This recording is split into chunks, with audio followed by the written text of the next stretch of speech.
The sun was a molten brand, searing the vast, unbroken sky, its heat pressing down upon the land with merciless weight.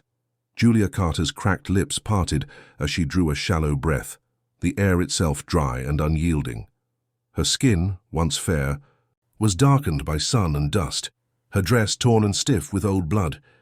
The wind carried the scent of scorched earth, rattling through brittle sagebrush as if whispering secrets of the dead. She knew then, with cold certainty, that she had been left to join them. The wagons were gone. Not a trace of them lingered on the horizon, not a single glimmer of iron-rimmed wheels, no dust trail curling into the sky, just an empty expanse of desolation. Her hands trembled as she pushed herself upright, the movement sluggish, each muscle shrieking protest. They had abandoned her, like a spent cartridge, discarded without thought or hesitation. The night before, when they had made camp by a withered creek bed, Julia had sensed the shift in the settlers' eyes. They no longer looked at her with sympathy or even pity, but with something colder, practicality. The wagon master, a man of thick shoulders and a thicker scowl, had spoken quietly to the others, his words lost beneath the murmuring wind. Julia had known what was coming, but knowing had done nothing to stop it. They had not even left her a horse. She staggered forward, her boots dragging in the dust.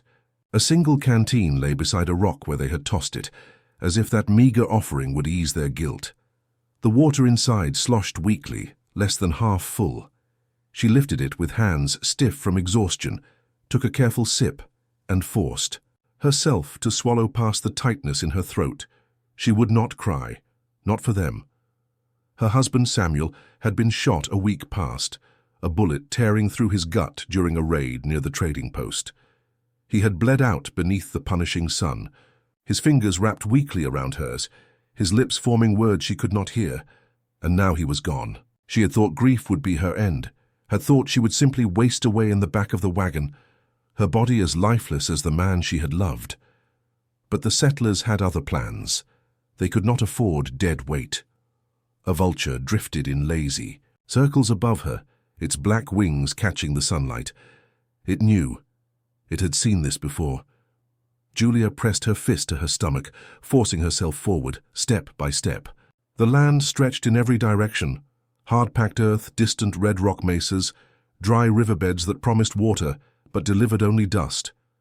The heat had a weight of its own, dragging at her limbs, settling into the hollow ache in her chest. She walked because there was nothing else to do. She walked because to sit was to surrender, and she had not yet decided if she would. By midday, the world wavered at the edges, mirages twisting across the flat land like mocking specters. She had long since stopped wiping the sweat from her brow. It was better to let it drip than to waste what little moisture she had left. Her mind wavered between exhaustion and memory. Samuel's laughter, the way he had looked at her on their wedding night, the whispered promises of a future that would never come. Then she saw the shadow. It was small at first, little more than a suggestion of movement near the rocks ahead. Julia blinked against the sun, her hand tightening around the canteen. The shadow shifted again, resolving into a figure, tall, still, watching. A man. Her breath caught, her heart pounding in her chest, a mixture of fear and wild, desperate hope surging through her veins. She had no weapon, no means to defend herself, if he meant harm. But he was alone. That at least was something. The stranger did not move as she approached. He stood against the ochre-colored rock, his arms loose at his sides, the long barrel of a rifle resting easily against one shoulder. His face was cast in shadow, but she could see enough. High cheekbones, dark eyes that missed nothing, black hair pulled back in a loose tie, an Indian. The settlers had spoken of them in whispers, with fear and loathing. Wild men, savages, raiders, who took what they wanted and left nothing but bones behind. Julia had never met one. She had never expected to. Now there was no one else. She stopped several paces away, swaying slightly on her feet. He watched her in silence, unreadable. She opened her mouth to speak, but the words caught in her throat, thick and useless. She swallowed hard and tried again. Her voice cracked, weak from thirst and fatigue. She cleared her throat, squaring her shoulders. "I need water." The man remained motionless. A breeze stirred the dust between them. Then, slowly, he lifted his free hand, fingers pointing toward the canteen at her side. His meaning was clear. She already had water. Julia's grip tightened around the flask. Not enough. Silence. His dark gaze held hers, steady, assessing. Then, without a word, he turned and walked away. Panic clawed at her chest. She took a stumbling step forward. "Wait!" He did not stop. Julia surged after him, her legs nearly giving out beneath her. "Please," she gasped, her voice raw. "Please." He paused. The wind whispered between them, the land stretching wide and empty in all directions. Then, with a slow deliberation, he turned to face her once more. He studied her, really studied her, the way her dress hung in tatters, the way her breath came shallow and desperate, the way her fingers trembled despite the effort to still them. She was nothing to him, less than nothing, a dying woman on a dying trail. But he was still watching her. The man exhaled softly, as if deciding something. Then he moved, stepping toward her in a way that made every instinct in her body scream, to flee. But she didn't. She couldn't. He reached for her. Julia flinched, but he did not strike her. Instead, his fingers brushed against her wrist, closing gently over her pulse. His touch was warm, solid, real. Then, without a word, he lifted her over his shoulder like she weighed nothing at all. The world tilted. She gasped, struggling weakly, but she had no strength left. The desert spun around her, her limbs heavy, her vision swimming. Somewhere in the distance, a vulture cried. Then darkness. Julia woke to the scent of smoke and unfamiliar earth. Her body sore in ways she hadn't thought possible. The world felt different, warmer, close. She tried to move, but a thick hide covered her, its weight pressing her down. Her fingers brushed against the coarse fibers of a woven mat beneath her, and slowly, cautiously, she opened her eyes. The room, or rather, the shelter, was dimly lit by the low glow of a fire, its embers pulsing with soft light.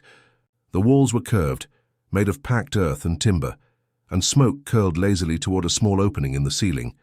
It was not a place she recognized, nor one built by any settler's hand.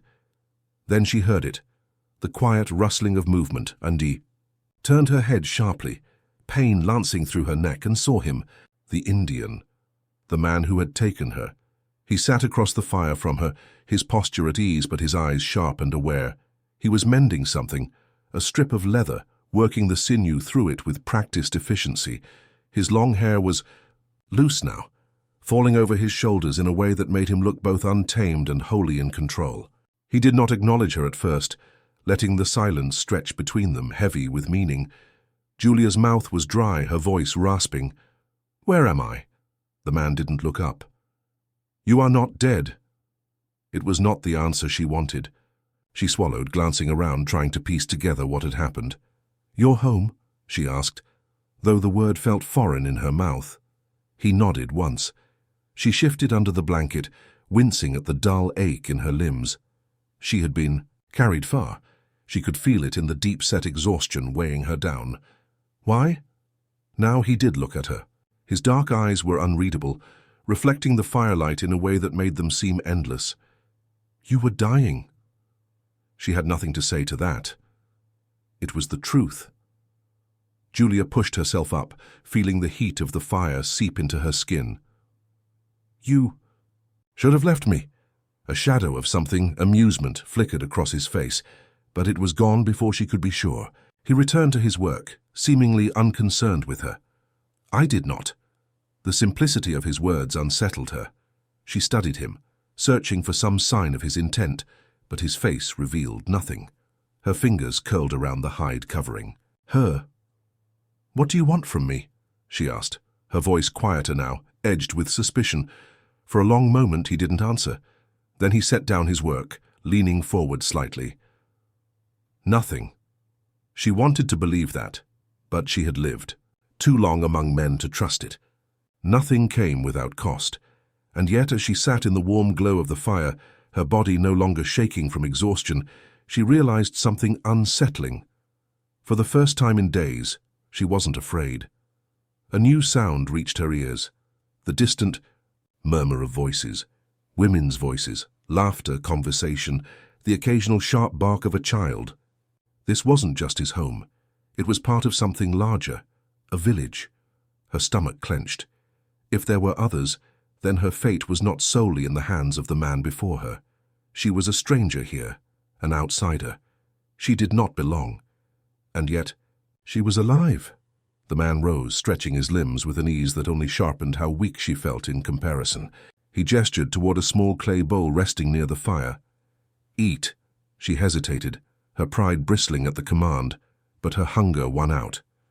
She reached for the bowl, bringing it to her lips. The broth was warm, rich with the taste of meat, and herbs she could not name. She drank slowly, aware of his gaze on her. When she finished, she set the bowl aside, licking the last traces of moisture from her lips. "Who are you?" she asked. He regarded her for a moment before answering. "Taaso Hanoi," he said. It took her a second to register it. "Taaso Hanoi," she repeated, the syllables unfamiliar in her mouth. He gave a slow nod. Taaso. The name suited him. Strong, unyielding. She hesitated before saying, "Julia." His gaze held hers, something quiet passing between them. Then, with nothing more, he turned and stepped toward the entrance of the shelter, pushing aside the hide that covered the doorway. Warm light spilled in, and beyond him she caught her first glimpse of where she truly was. Outside, the village was alive with movement. Women worked at looms, their hands deftly weaving patterns into fabric that rippled like water. Children ran barefoot across the dusty ground, their laughter rising in the air. Men stood gathered near the edge of the settlement, speaking in low, serious voices. She swallowed.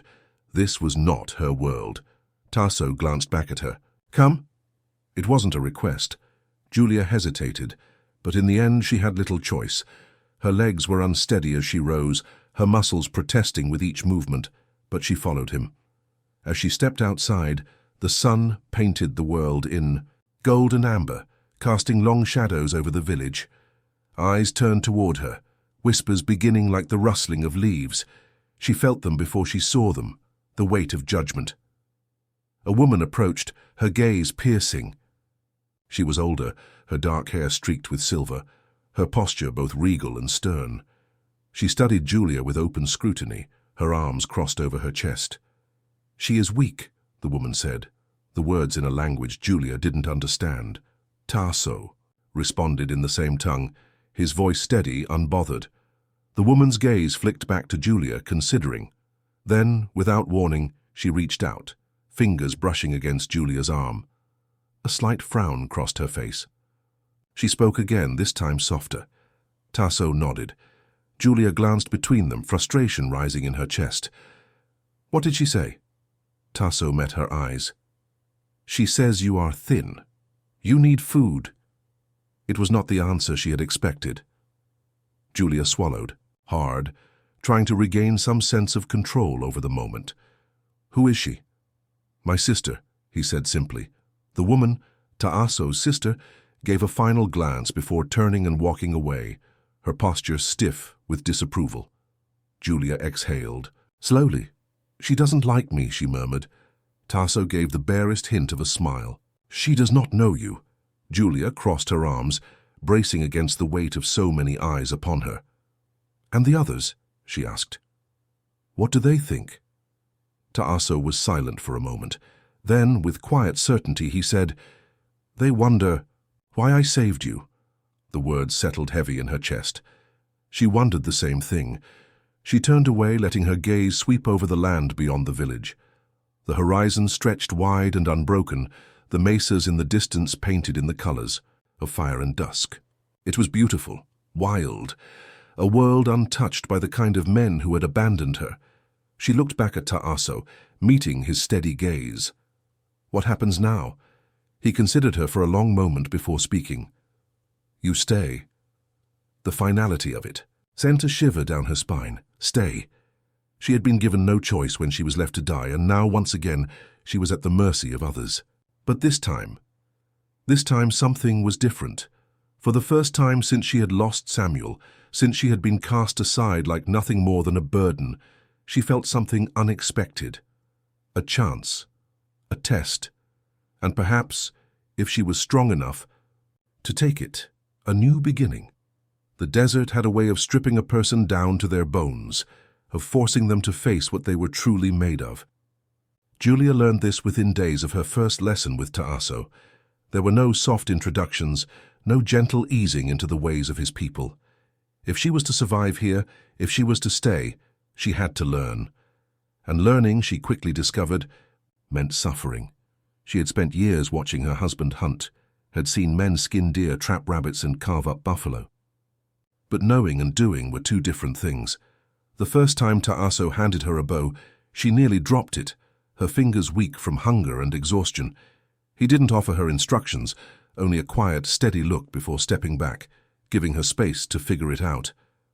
She pulled the string, feeling the tension bite into her fingers. The raw strength required more than she expected. The arrow wobbled, uncertain, before she loosed it. It fell limply into the dust 3 feet ahead. A small noise, something like amusement, escaped Taaso. Julia's cheeks burned. That was just practice, she snapped, adjusting her grip. Taaso simply gestured for her to try again. It took nearly 20 attempts before the arrow finally sailed toward the target, a bundle of dried grass tied together in the shape of a hair. It missed, striking the dirt beyond it, but the motion had felt different, smoother. She set her jaw, determined. Taaso gave a single nod. Again.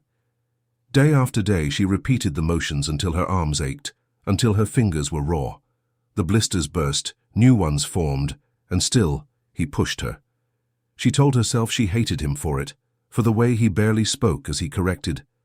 Her stance, for the way he simply walked away when she grew too exhausted to continue. But as the days passed, the hatred turned to something else, understanding. This was how they all learned. Not with coddling, not with false praise, but through the quiet expectation that she would endure, and she did. She woke before dawn, taking the bow in her hands without being told. She pulled the sinew tight, feeling how the tension had become familiar, a part of her. She loosed arrows until the grass hair had 3, 4, 5 shafts buried in its form. Then, at last, Taaso spoke. Tomorrow we hunt. A thrill of fear and excitement coiled in her belly. When the morning came, the cold air still clinging to the land, they set out. The sky stretched wide and pale above them, the scent of damp earth rising as they moved through low brush and rocky terrain. Taaso walked ahead, his steps silent, his movements fluid.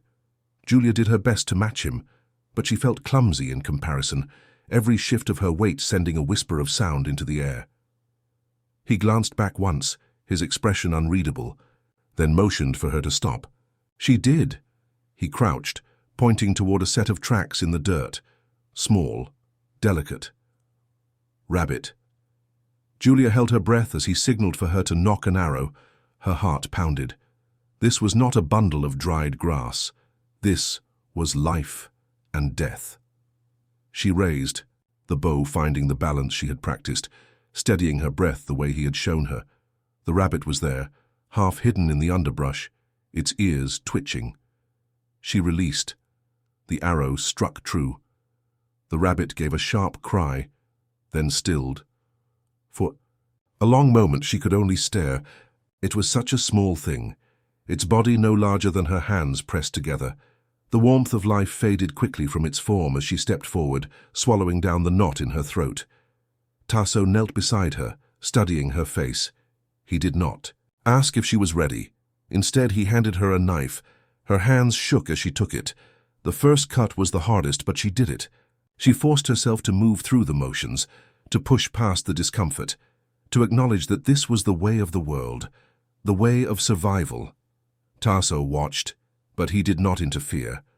When it was done, she exhaled, the weight in her chest shifting. He nodded once. Approval. For the first time since she had been left to die, she felt something close to pride. The days passed, marked by more hunts, more lessons. Taaso took her beyond the village, into the wilder parts of the land where she learned to read the wind, to recognize the shape of danger. One evening, as they returned, the sky shifting to hues of fire and violet, they reached a river swollen with recent rain. The current was strong, churning against the rocks. Taaso started forward, stepping carefully across the stones that jutted from the water, his balance effortless. Julia hesitated. "Come," he said without turning. She swallowed. Hard, testing the first stone with her foot. It was slick beneath her boot, the water rushing hungrily around it. She took another step. Another. Halfway across, the river roared louder, the next stone just out of reach. She hesitated, shifting her weight. Her foot slipped. The world spun. As she plunged into the freezing current, she barely had time to suck in a breath before the water dragged her under. The force of it hit like a fist, stealing the air from her lungs, tumbling her like a rag doll. She flailed, her arms reaching for anything, then a hand seized her wrist. Strong, unyielding. She was yanked upward, her head breaking the surface just as she gasped, coughing violently. Taaso pulled her onto the bank, gripping her arm as she choked on river water, her chest heaving. She looked up at him, shivering, the shock of what had just happened sinking. In his grip did not loosen. "You fear the river," he said, his voice quiet. She didn't answer. "You fear many things," her hands clenched into fists. "I am trying." The intensity in his gaze didn't waver. "Fear is nothing if you do not face it." Her breath still came in ragged gasps, her body trembling, but something about his words struck deep. She wasn't weak anymore. She knew that. She had fought for every bit of strength she had gained here, but fear still sat in her belly like a weight, and she hated it. She met his gaze, the fire of defiance sparking. "Then teach me." A slow nod. "I will." In the days that followed, he did.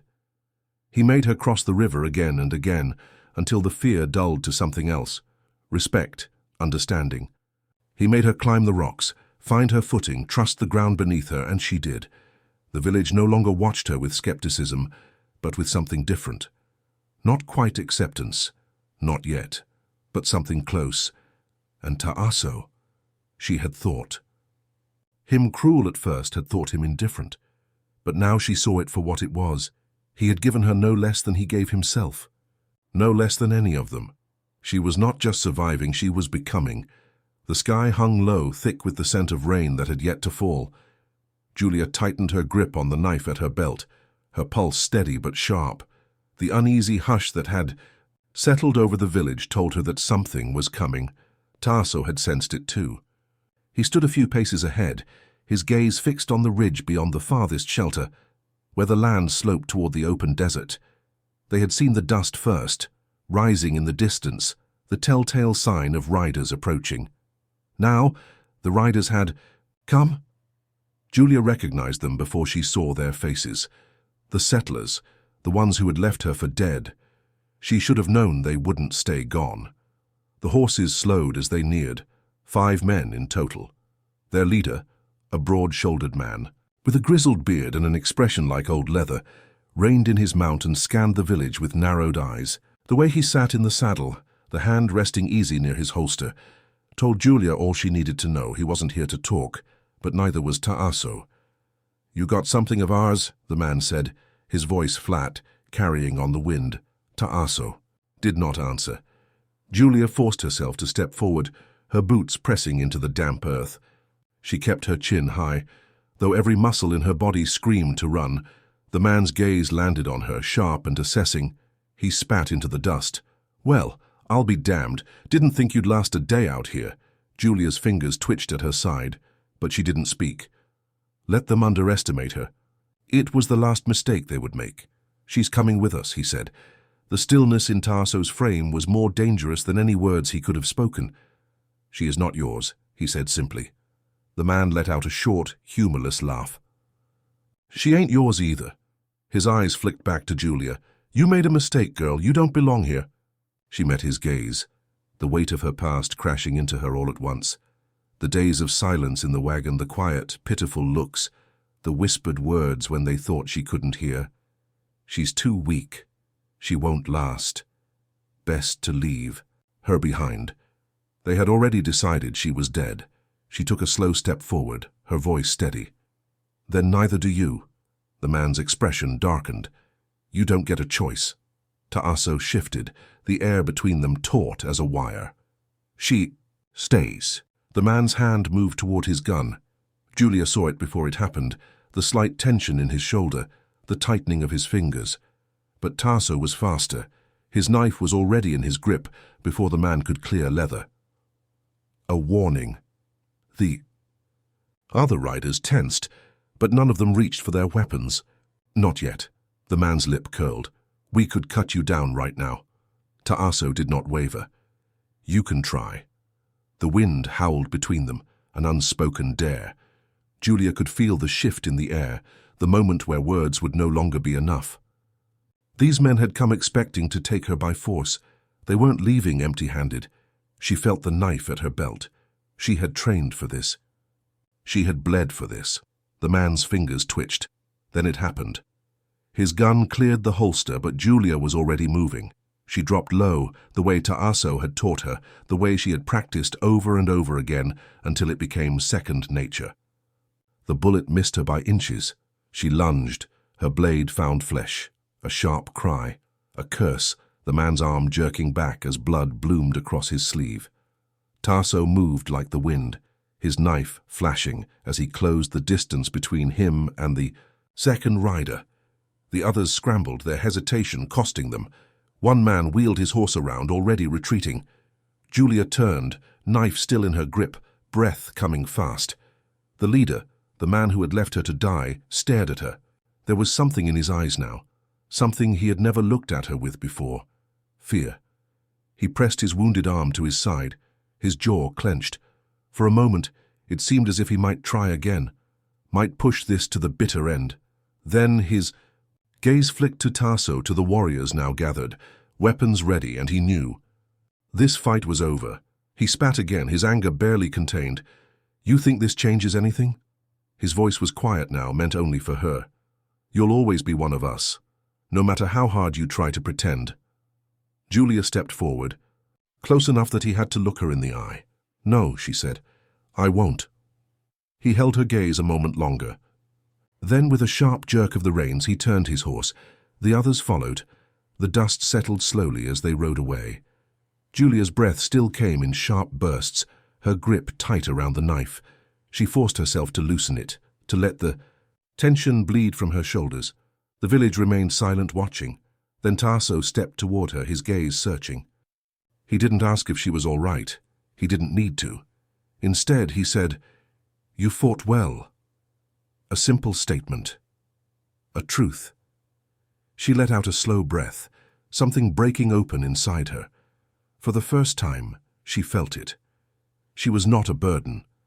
She was not something to be cast aside. She was more. Taaso held out his hand, palm up, waiting. Julia looked at it. Then, without hesitation, she took it.